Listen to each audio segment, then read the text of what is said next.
నమస్కారం. ఓం నమ శివాయ. ఓం నమ శివాయ. గురుగారు ఏం చెప్పుకుందాం ఈరోజు? చిన్న కథ చెప్పుకొని కార్యక్రమంలోకి వెళ్దాం. ఎప్పటిలాగే కథ ప్రతిరోజు దానికి సంబంధించింది ఏదో ఒకటి చెప్పుకునేవాళ్ళం. ఇవాళ ఏం చెప్పుకోవట్లేదు, డైరెక్ట్గా. ఎందుకంటే విశేషమైన రోజు నిన్నటి నుంచి ప్రారంభం కాబట్టి, ప్రారంభం కాబట్టి సరే కార్యక్రమంలోకి డైరెక్ట్గా చిన్న కథ చెప్పుకొని వెళదాం. సాయం సమయం మధ్యాహ్నం వరకు పని పాట లేకుండా ఇంట్లో తొంగని, సాయంత్రం అయితే ఒళ్ళు దులుపుకొని ఏం చేయాలని తెలియక సరే మకరందాన్ని గ్రోలి వద్దాం అని ఒక తుమ్మెద సాయం సమయంలో అలా అలా తిరుగుతోంది. సరే వెళ్ళగా వెళ్ళగా ఓ మంచి తిరగ మంచి పువ్వులు ఆస్వాదిస్తోంది అనమాట. స్మెల్ చక్కగా మకరందాన్ని కూడా గ్రోలుద్దాము, ఆస్వాదిద్దాం అనుకుంది. ఓ మంచి పువ్వు మీద, కమలం మీద వాలింది.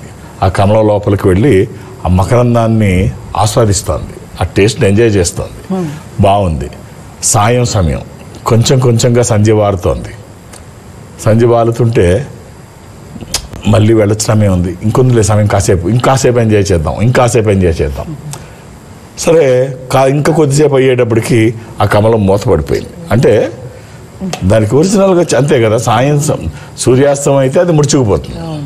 మళ్ళీ నెక్స్ట్ డే సూర్యోదయం అయితే తప్ప అది విడుచుకోదు, సూర్యకిరణాలు తగిలితే తప్ప మళ్ళీ విప్పారదు.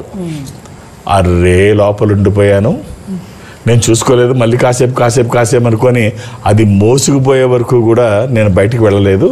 ఇప్పుడు ఏం చేయాలి, పెద్ద చిక్కొచ్చి వచ్చింది. సరే ఇంకేం చేస్తాం, రేపు తెల్లవారే వరకు వెయిట్ చేయక తప్పదు.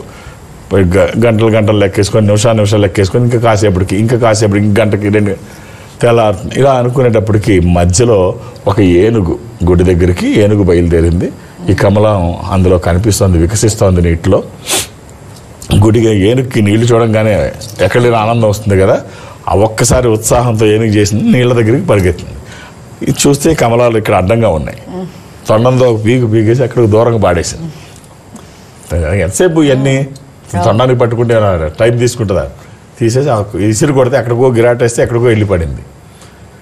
ఇక్కడ విషయం ఏంటంటే కమలం అది దాని స్థానంలో ఉన్నంతసేపు అది మళ్ళీ సూర్యోదయం అయితే వికసిస్తుంది.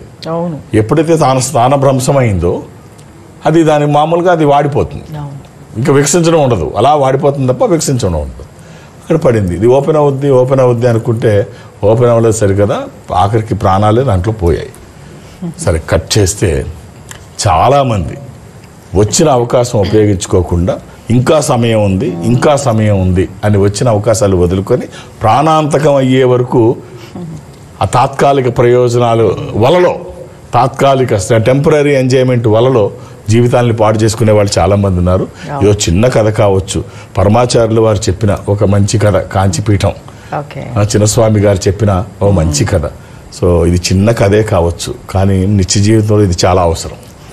ఎక్కడైనా మనం సమయం ఉంది తర్వాత చూద్దాం అంటే డబ్బు విలువ లేకపోవచ్చు, కానీ సమయాన్ని విలువ తక్కువగా చూసిన వాళ్ళు మాత్రం ఎప్పుడు పైకి రారు. అంతే.